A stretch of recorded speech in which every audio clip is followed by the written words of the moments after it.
Hi guys, welcome to Teja team channel. So ఈ వీడియోలో అయితే నేను మీకు నా వర్సా ఆఫ్ క్యాంపస్ ప్లేస్మెంట్ స్టోరీ గురించి అయితే షేర్ చేస్తాను. సో నేనైతే 2025 పాస్డ్ అవుట్. సో రీసెంట్గా నేను వర్సా కంపెనీని యాజ్ ఎ ఫ్రెషర్గా అయితే క్రాక్ అయితే చేశాను. సో ఈ వీడియోలో నేను మీకు కంప్లీట్ డీటెయిల్స్ అయితే చెప్తాను. So from first round to last round, so ఏ విధంగా ప్రిపేర్ అయ్యాను, ఎన్ని రౌండ్స్ ఉంటాయి, సో మీరు ఎప్పుడు అప్లై చేసుకోవచ్చు. సో ఆఫ్ క్యాంపస్లో ఇది చాలా మంచి ఆపర్చునిటీ. సో వీడియోని అయితే ఎన్ వరకు చూడండి. సో ఇప్పుడైతే నేను స్టార్ట్ అయితే చేస్తాను అనమాట. సో వర్సా వాళ్ళు ఆఫ్ క్యాంపస్ హైరింగ్ అనేది న్యూరల్ హ్యాకథాన్ అనే నేమ్తో అయితే కండక్ట్ అయితే చేస్తారు. సో నేనైతే 2025 సెప్టెంబర్లో అయితే అప్లై అయితే చేశాను. సో ఎండింగ్ వచ్చేసి సెప్టెంబర్ 2025 అనమాట, లాస్ట్ డేట్ కూడా. సో వన్స్ నేను అప్లై చేసిన తర్వాత నాకైతే అక్టోబర్ నుంచి హైరింగ్ అనేది స్టార్ట్ అయింది. సో October 16th నాకైతే మెయిల్ అయితే వచ్చింది, first round mail. So first round ఏంటంటే మీకు టెక్నికల్ అసెస్మెంట్ అయితే ఉంటుంది. సో ఈ టెక్నికల్ అసెస్మెంట్ అనేది నాకైతే 16th October అయితే వచ్చింది. సో దీంట్లో ఏంటంటే మీకు 240 to 260 minutes డ్యూరేషన్ అయితే ఉంటుంది. సో మీకు బోత్ ఎంసీక్యూస్ ఉంటాయి, కోడింగ్ కూడా రెండు కలిపి అయితే ఉంటుంది. సో ఎంసీక్యూస్ అయితే మీకు numerical ability, verbal ability, computer networks, operating system, SQL and oops మీద అయితే ఉంటాయన్నమాట క్వశ్చన్స్ అయితే. ఇవి ఎంసీక్యూస్ అనమాట. సో వన్స్ మీకు ఎంసీక్యూస్ కంప్లీట్ అయిన తర్వాత అదే టెస్ట్లో మీకు కోడింగ్ అయితే ఉంటుంది. సో కోడింగ్లో కూడా 2 types అయితే ఉంటాయి. సో ఒకటి నార్మల్ కోడింగ్, ఇంకోటి పవర్ కోడింగ్ అనమాట. సో నార్మల్ కోడింగ్లో ఏంటంటే మీకు 3 ప్రాబ్లమ్స్ అయితే ఉంటాయి. సో 3 ప్రాబ్లమ్స్ కూడా కొంచెం ఈజీ టు మీడియం లాగే ఉంటాయి. సో చేసేయచ్చు. మోస్ట్లీ అరేస్ అండ్ స్ట్రింగ్స్ మీద ఉంటాయి. సో వన్స్ మీకు అది కంప్లీట్ అయిన తర్వాత పవర్ కోడింగ్ అయితే ఓపెన్ అవుతుంది. సో పవర్ కోడింగ్ కొంచెం హార్డ్గా అయితే ఉంటుంది, ఎందుకంటే దాంట్లో మీకు మీడియం ప్రాబ్లమ్స్ అయితే ఉంటాయి. సో అవి అరేస్ స్ట్రింగ్సే కానీ అడ్వాన్స్డ్ లెవెల్లో అయితే ఉంటాయి. సో నార్మల్ కోడింగ్లో 3 ప్రాబ్లమ్స్, పవర్ కోడింగ్లో అయితే 2 ప్రాబ్లమ్స్ అనమాట. మిగతా ముందు ఎంసీక్యూస్ అయితే ఉంటాయి. సో మొత్తం టెస్ట్ డ్యూరేషన్ అనేది 240 to 260 minutes అయితే ఉంటుంది. సో వన్స్ మీకు ఇది కంప్లీట్ అయిన తర్వాత స్పీచ్ ఎక్స్ అయితే ఓపెన్ అవుతుంది. అంటే మీకు మీరు క్లియర్ చేస్తే స్పీచ్ ఎక్స్కి అయితే ఇన్విటేషన్ అయితే వస్తుంది. Speech X is nothing but communication round అనమాట వర్సా వాళ్ళది. సో నాకైతే 16th October ఫస్ట్ రౌండ్ అయింది టెక్నికల్ అసెస్మెంట్. దాని తర్వాత 4 days 20 October అయితే నాకైతే మెయిల్ అయితే వచ్చింది. సో స్పీచ్ ఎక్స్ టెస్ట్ ఉంటుంది తీసుకోవాలనేసి. సో అరౌండ్ మీకు 45 minutes అయితే ఉంటుంది అనమాట. సో ఈ 45 minutesలో కూడా వాళ్ళు టెస్ట్ చేసేది ఏంటంటే మీ communication skills. So reading comprehensions ఉంటాయి, అదేవిధంగా ఫిల్ ఇన్ ద బ్లాంక్స్ ఉంటాయి, ఎంసీక్యూస్ ఉంటాయి. సో కాంబినేషన్ ఆఫ్ బోత్ అన్నీ అనమాట. సో అన్నీ కంబైన్ అయి ఉంటాయి. సో మొత్తం కూడా మీకు ఇంగ్లీష్ లాంగ్వేజ్కి సంబంధించిందే ఉంటుంది. సో మీరైతే కమ్యూనికేషన్ రౌండ్ ఇచ్చేటప్పుడు, అదే స్పీచ్ ఎక్స్ రౌండ్ ఇచ్చేటప్పుడు అయితే ఒక మంచి మైక్ని అయితే యూస్ చేయడానికి ట్రై చేయండి. సో హెడ్సెట్ విత్ మైక్ అనమాట. సో ఎందుకంటే మీకు నాయిస్ రికార్డ్ అయితే మాత్రం ఛాన్సెస్ అనేవి తక్కువ ఉంటాయి. సో ముందే టెస్ట్ చేసుకోండి హెడ్సెట్ అండ్ మైక్ని. సో మీరైతే మంచి హెడ్సెట్ని యూజ్ చేయడానికి అయితే ట్రై చేయండి. సో వన్స్ మీకు ఇది అయిపోయిన తర్వాత జనరల్గా అయితే వీళ్ళైతే ఎస్డి అండ్ క్యూ 2 రోల్స్కి సపరేట్గా అయితే హైర్ చేసుకుంటారు. సో నేనైతే ఎస్డి రోల్కి అయితే అప్లై అయితే చేశాను, సాఫ్ట్వేర్ డెవలప్మెంట్ రోల్కి. సో సాఫ్ట్వేర్ డెవలప్మెంట్ రోల్కి అప్లై చేశాను కాబట్టి సో నాకు స్పీచ్ చెక్స్ అయిపోయిన తర్వాత మళ్ళీ కోడింగ్ రౌండ్ అయితే ఒకటైతే పెట్టారు. ఇది క్యూఏ వాళ్ళకి ఉంటుందో ఉండదో నాకు ఐడియా అయితే తెలియదు, కానీ ఎస్డి వాళ్ళకైతే స్పీచ్ చెక్స్ అయిపోయిన తర్వాత మళ్ళీ కోడింగ్ రౌండ్ అయితే పెట్టారు. సో దాంట్లో 3 problems ఉన్నాయనుకుంటా.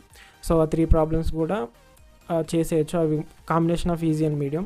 So easy level questions ఉన్నాయి, మీడియం లెవెల్ క్వశ్చన్స్ కూడా ఉన్నాయి.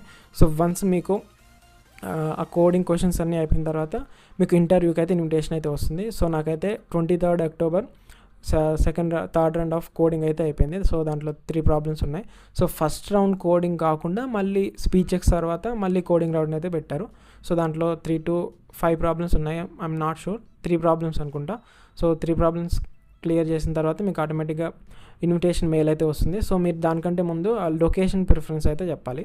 సో మీకు ఒక మెయిల్ వస్తుంది లొకేషన్ ప్రిఫరెన్స్ అనేసి, ఎందుకంటే మీరు ఇంటర్వ్యూ అనేది ఆన్లైన్లో ఇవ్వడానికి అయితే ఉండదు.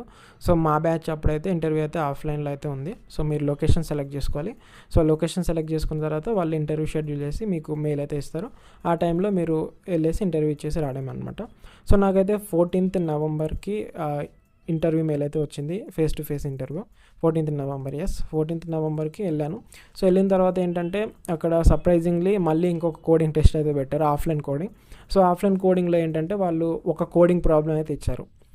సో ఎవరైతే ఆ కోడింగ్ ప్రాబ్లమ్ని క్లియర్ చేశారో వాళ్ళకి ఇంటర్వ్యూస్ అయితే ఇన్ కేస్ ఆ కోడింగ్ ప్రాబ్లం క్లియర్ చేయకపోతే వాళ్ళని బ్యాక్ వెళ్ళిపోమన్నారనమాట. సో ఎవరైతే ఆ కోడింగ్ ప్రాబ్లమ్ క్లియర్ చేస్తారో, 1 కోడింగ్ ప్రాబ్లం, సో క్లియర్ చేస్తే మీరు ఆటోమేటిక్గా ఇంటర్వ్యూకి అయితే వెళ్తారు. సో మా కేసులో అయితే ఇలా అయింది. కొంచెం వేరే లొకేషన్స్లో హైదరాబాద్ లొకేషన్స్లో అయితే అవ్వలేదు. నేనైతే బెంగళూరు లొకేషన్లో అయితే ఇచ్చాను ఇంటర్వ్యూ అనేది 2025లో. సో అప్పుడైతే ఇలా కోడింగ్ రౌండ్ కండక్ట్ చేశారు, మళ్ళీ ఆఫ్లైన్ కోడింగ్. సో నాకు కూడా ఆఫ్లైన్ కోడింగ్ అయితే అయింది. ఒక కోడింగ్ ప్రాబ్లం అయితే వచ్చింది, అది string based coding problem. So అది క్లియర్ చేసేసాను. క్లియర్ చేసిన తర్వాత ఆటోమేటిక్గా నెక్స్ట్ రౌండ్కి అయితే వెళ్ళిపోమన్నాను అనమాట. సో నెక్స్ట్ రౌండ్ ఏంటంటే ఇంటర్వ్యూ అనమాట. సో ఇంటర్వ్యూ అనేది వీళ్ళు టూ రౌండ్స్ కండక్ట్ చేశారు, ఒకటి టీఆర్, ఇంకొకటి హెచ్ఆర్. సో నాకైతే టెక్నికల్ రౌండ్ అయింది. టెక్నికల్ రౌండ్లో మెయిన్లీ ఫోకస్ చేసింది నాకైతే, ఎందుకంటే నేను ఎస్డి రోల్కి అయితే అప్లై చేశాను. సో వాళ్ళు మెయిన్గా ఫోకస్ చేసింది కోడింగ్ మీద అనమాట. సో కోడింగ్, సో అది కూడా జావా. సో జావా కోడింగ్ మీద బాగా ఫోకస్ అయితే చేశారు. సో జావా మీద క్వశ్చన్స్ అడిగాడు, ఇంకా కోడ్ రాయమన్నారు, సినారియోస్ ఇచ్చేసి సినారియోస్ ఇచ్చేసి కోడ్ రాయమన్నారు. దాని తర్వాత అది అయిపోయిన తర్వాత ఎస్క్యూఎల్లో మూవ్ అయ్యారు. ఎస్క్యూఎల్ అయిన తర్వాత నా ప్రాజెక్ట్స్ అయిన తర్వాత నా కంప్లీట్ రెజ్యూమే. సో ఈ విధంగా నాకైతే ఇంటర్వ్యూ అయితే అయింది. సో వన్స్ ఇంటర్వ్యూ అనేది కంప్లీట్ అయిన తర్వాత వెయిట్ చేయమంటారు. ఇన్ కేస్ మీరు క్లియర్ చేస్తే హెచ్ఆర్ రౌండ్కి వెళ్ళమంటారు, లేదంటే లేదు. సో నేనైతే క్లియర్ చేశాను టీఆర్ రౌండ్ అనేది. దాని తర్వాత ఇంకా హెచ్ఆర్ రౌండ్కి వెళ్ళిపోయాను. సో హెచ్ఆర్ రౌండ్లో ఏంటంటే so normal basic HR questions అనమాట. ఛాలెంజెస్, ప్రాజెక్ట్స్లో మీరు ఏ ఛాలెంజెస్ ఫేస్ చేశారు, సెల్ఫ్ ఇంట్రో, అలా నార్మల్ క్వశ్చన్స్ ఉంటాయి కదా హెచ్ఆర్ క్వశ్చన్స్, అవి అయిపోయాయి. సో అవి అయిపోయిన తర్వాత ఇంకా మొత్తం కంప్లీట్ ప్రాసెస్ అనేది 14th నవంబర్ అయితే అయిపోయింది. సో దాని తర్వాత 2 days 15th 16th నవంబర్లో నాకైతే మెయిల్ అయితే వచ్చింది, సో సెలెక్ట్ అయినట్టు. సో ఇది గైస్ నా వర్చసా ప్లేస్మెంట్ స్టోరీ అయితే. నేనైతే ఎస్డి రోల్కి అయితే అప్లై చేశాను. సో ఎస్డి రోల్ ఏంటంటే మీ డెవలపర్ రోల్ అనమాట. సో వాళ్ళు మెయిన్లీ ఫోకస్ చేసింది కోడింగ్. క్యూఏ మీద మీరు అప్లై చేస్తే వాళ్ళు టెస్టింగ్ మీద ఫోకస్ చేస్తారు. సో చూసుకోండి మీరు ఏ రోల్ మీద అయితే అప్లై చేస్తారు అనేది. సో దాన్ని బట్టి మీరు ప్రిపేర్ అయితే అవ్వాలి. సో అన్ని రౌండ్స్ క్లియర్ చేసిన తర్వాత ఇంటర్వ్యూకి వెళ్తే మీకు అక్కడ మీ ఎస్డి అయితే ఎస్డి మీద క్వశ్చన్స్ అడిగే ఛాన్సెస్ ఎక్కువ ఉంది. సో నాకైతే ఎస్డి మీద ఎక్కువ క్వశ్చన్స్ అడిగారు, మొత్తం కోడింగ్ అనమాట. అక్కడికి వెళ్ళి మొత్తం ఆఫ్లైన్ కోడింగ్ ఉంది. ఆఫ్లైన్ కోడింగ్ అయిన తర్వాత మళ్ళీ ఇంటర్వ్యూకి వెళ్ళిన తర్వాత ఇంటర్వ్యూలో కూడా మొత్తం కోడింగే ఉంది ఆల్మోస్ట్. సో కోడింగ్ తర్వాత ఇంకా మూవ్ అవుతారు మన రెజ్యూమేని బట్టి. సో అది గైస్, సో ఇది అనమాట నా వర్చసా ప్లేస్మెంట్ స్టోరీ అయితే. So thank you for watching this video. ఈ వీడియో కనుక మీకు నచ్చినట్లయితే లైక్ చేయండి, మీ ఫ్రెండ్స్ అందరితో షేర్ చేయండి. ఇలాంటి మరిన్ని వీడియోస్ కోసం నా ఛానల్ని తప్పకుండా సబ్స్క్రైబ్ చేసి పక్కనే ఉన్న బెల్ ఐకాన్ని క్లిక్ చేయండి.